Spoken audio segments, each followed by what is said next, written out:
నమస్తే, welcome to exclusive field report. ఈ రోజు ఎక్స్క్లూజివ్ ఫీల్డ్ రిపోర్ట్లో భాగంగా బండి సంజయ్ చిట్చాట్, రంగనాడు కార్యక్రమానికి ఏర్పాట్లు, రేవంత్ రెడ్డికి బీఆర్ఎస్ కౌంటర్, తిరుమల ఏకాదశి ఏర్పాట్ల అంశాలపై ఎక్స్క్లూజివ్గా ఫీల్డ్ రిపోర్ట్ అందించడానికి హైదరాబాద్ నుండి నాగేంద్ర మరియు చందు, అలాగే విశాఖపట్నం నుండి వాసు, తిరుపతి నుండి సునీల్ లైవ్లో సిద్ధంగా ఉన్నారు.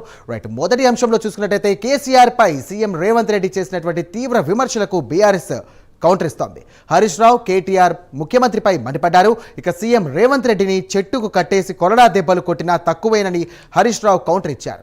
తెలంగాణ తెచ్చిన పోరాట యోధుడు కేసీఆర్ పై అలా మాట్లాడడం సరికాదన్నారు. ఇక ఫార్మాసిటీని తాము ఏర్పాటు చేస్తామని ఖండించిన రేవంత్ రెడ్డి దానిని రియల్ ఎస్టేట్ వ్యాపారం చేస్తున్నారని ఆయన విమర్శించారు.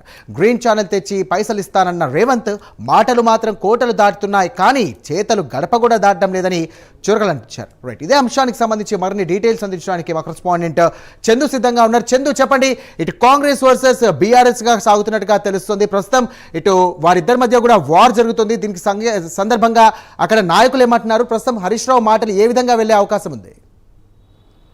ప్రధానంగా నిన్న కొడంగల్ నియోజకవర్గంలో ముఖ్యమంత్రి పర్యటించారు. ముఖ్యంగా కొడంగల్ నియోజకవర్గ సర్పంచుల సన్మాన కార్యక్రమానికి కూడా ఆయన హాజరయ్యారు. ఈ క్రమంలోనే కేసీఆర్, కేటీఆర్, హరీష్ రావుపై సీఎం రేవంత్ రెడ్డి కొన్ని కీలక వ్యాఖ్యలు కూడా చేశారు. ముఖ్యంగా ఆ వ్యాఖ్యలను బీఆర్ఎస్ పార్టీ తీవ్రంగా తప్పుపడుతుంది. ఉదయం నుంచి కూడా బీఆర్ఎస్ నేతలంతా కూడా ఫైర్ అవుతున్నారు. ప్రధానంగా చూస్తే హరీష్ రావు కూడా నర్సాపూర్లో ఈరోజు రేవంత్ రెడ్డిపై ఫైర్ అయ్యారు. ప్రధానంగా చూస్తే కేసీఆర్ తెలంగాణ తెచ్చిన యోధుడు, కేసీఆర్ లేకుంటే తెలంగాణ లేదు, కానీ తండ్రి లాంటి వయసు ఉన్నటువంటి కేసీఆర్ను పట్టుకుని ఎలా పడితే అలా రేవంత్ రెడ్డి మాట్లాడతారంటే కూడా హరీష్ రావు ఫైర్ అయ్యారు. ముఖ్యంగా కమిషన్లు కొట్టుడు, చిల్లర మాటలు మాట్లాడు రేవంత్ రెడ్డికి సరిపోతుందంటూ కూడా ఆయన మాట్లాడారు. ముఖ్యంగా రేవంత్ రెడ్డి మళ్ళీ గెలుస్తామని శపథాలు చేస్తున్నాడు. ముఖ్యంగా రేవంత్ రెడ్డిని చెట్టుకు కట్టేసి అదేవిధంగా కొరడా దెబ్బలు కొట్టి తొండలు జోరించినా కూడా తక్కువే అంటూ కూడా మాట్లాడారు. ముఖ్యంగా నిన్న కొడంగల్లో ఏదైతే సభలో ముఖ్యమంత్రి మాట్లాడుతూ ఏదైతే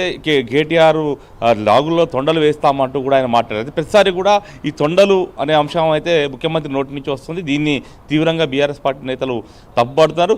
ఈరోజు ఉదయం కూడా కొంతమంది బీఆర్ఎస్ నేతలు మాట్లాడుతూ కూడా ముఖ్యమంత్రికి తొండ దోషం ఉంది, అందుకే తొండల గురించి మాట్లాడుతున్నారంటూ కూడా వాడు సెటైర్లు విసిరే పరిస్థితి కనిపిస్తుంది. ముఖ్యంగా తెలంగాణ అభివృద్ధి గురించి మాట్లాడేసినట్టు ముఖ్యమంత్రి ప్రతిసారి కూడా బీఆర్ఎస్ టార్గెట్గా బీఆర్ఎస్ ముఖ్య నేతలు తిట్టడమే లక్ష్యంగా మాట్లాడుతున్నారంటూ కూడా చెప్పారు. ముఖ్యంగా భవిష్యత్తులో కూడా ముఖ్యమంత్రి ఇలాంటి భాషను మానుకుంటే మంచిది అంటూ కూడా హితవు పలికిన పరిస్థితి మనకు కనిపించింది. ముఖ్యంగా చూసినట్టయితే ఫార్మాసిటీ, గతంలో ఫార్మాసిటీ మేము ఏర్పాటు చేస్తే దాన్ని ఆనాడు ఇప్పుడున్న ముఖ్యమంత్రి రేవంత్ రెడ్డి దాన్ని తప్పుపట్టాడు. ముఖ్యంగా దాని రియల్ ఎస్టేట్ వ్యాపారం ఇప్పుడు చేస్తూ ఉన్నాడు. రాష్ట్ర సాధాకుడు కేసీఆర్ మీద వీధి రౌడీలా మాట్లాడుతున్నారంటూ కూడా ఉదయం నుంచి కూడా బీఆర్ఎస్ అయితే మండిపడుతున్నారు. ముఖ్యంగా చూసినట్టయితే ఇటీవల బీఆర్ఎస్ ఎల్పీ సమావేశంలో కేసీఆర్ మాట్లాడుతూ ముఖ్యంగా పాలమూరి రంగారెడ్డి ప్రాజెక్టు కావచ్చు, కృష్ణా జలాల దోపిడీ సంబంధించిన అంశంపైన ప్రస్తావిస్తూ ఇక్కడ సర్కారు మొత్తం విఫలమైంది, ఖచ్చితంగా ప్రజాక్షేత్రంలో మేము కొట్లాడతాం, అవసరమైతే ప్రభుత్వం మెడలు వంచుతాం, ప్రభుత్వం తోలు తీస్తామంటూ కూడా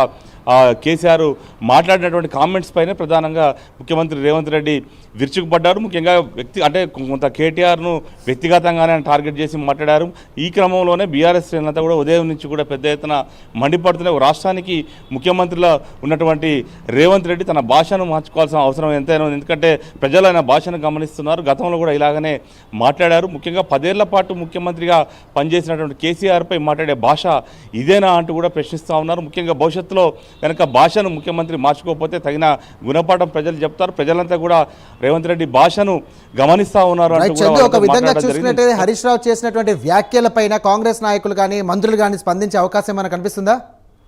అయితే ఏదైతే కేసీఆర్ ఎప్పుడైతే ముఖ్యమంత్రి రేవంత్ రెడ్డి ప్రభుత్వాన్ని టార్గెట్గా మాట్లాడిన తర్వాత అటు కాంగ్రెస్ పార్టీకి సంబంధించినటువంటి మంత్రులు కూడా కేసీఆర్ను ఉద్దేశించి అదే కేటీఆర్ను ఉద్దేశించి కూడా కొన్ని వ్యాఖ్యలు అయితే చేశారు. ఈరోజు ఎంపీ చామల కిరణ్ కుమార్ రెడ్డి కూడా హరీష్ రావు వ్యాఖ్యలు, అదేవిధంగా కేసీఆర్, కేటీఆర్ వ్యాఖ్యలపైన కూడా వాళ్ళు కూడా స్పందించిన పరిస్థితి. మొత్తంగా చూసినట్టయితే ఇటు కేసీఆర్ చేసిన వ్యాఖ్యల తర్వాత రేవంత్ రెడ్డి చేసిన వ్యాఖ్యలు, ఇద్దరు వ్యాఖ్యలు కూడా మొత్తం ఇప్పుడు ప్రస్తుతం రాజకీయాల్లో హాట్ టాపిక్గా మారిన పరిస్థితి కనిపిస్తూ ఉంది. ప్రధానంగా ఇరు పార్టీల మధ్య మాటల యుద్ధానికి దారితీస్తోంది. ఎందుకంటే ఇప్పుడు మరో 2-3 రోజుల్లో అసెంబ్లీ సమావేశాలు కూడా జరగబోతున్నటువంటి క్రమంలో ఇప్పటికే పాలమూరు రంగారెడ్డి సంబంధించినటువంటి ప్రాజెక్టు కావచ్చు, మహబూబ్నగర్ జిల్లాలో ఉన్నటువంటి ప్రాజెక్టులపై చర్చకు సవాళ్లు విసురుకుంటున్న క్రమంలో ఇప్పుడు ఈ వ్యాఖ్యలన్నీ కూడా హీట్ను పుట్టిస్తున్నాయి. మరి ఒకవైపు సీఎం రేవంత్ రెడ్డి కూడా అసెంబ్లీలో పీపీటీ ఇవ్వాలని భావిస్తున్నాడు. మరోవైపు బీఆర్ఎస్ పార్టీ కూడా ఈ ప్రాజెక్టులకు సంబంధించిన అంశంపై పీపీటీ ఇవ్వాలని భావిస్తోంది. ముఖ్యంగా ఈ క్రమంలోనే ఇప్పుడు ఈ వ్యాఖ్యలు మాత్రం మొత్తం తెలంగాణ రాజకీయాల్లో అగ్గిని పుట్టించాయి. ముఖ్యంగా ఇరు పార్టీల నేతలు మాత్రం ఈ వ్యాఖ్యల మీదే స్పందిస్తూ ఉన్నారు, ఈ వ్యాఖ్యల మీద మాట్లాడుతూ ఉన్నారు.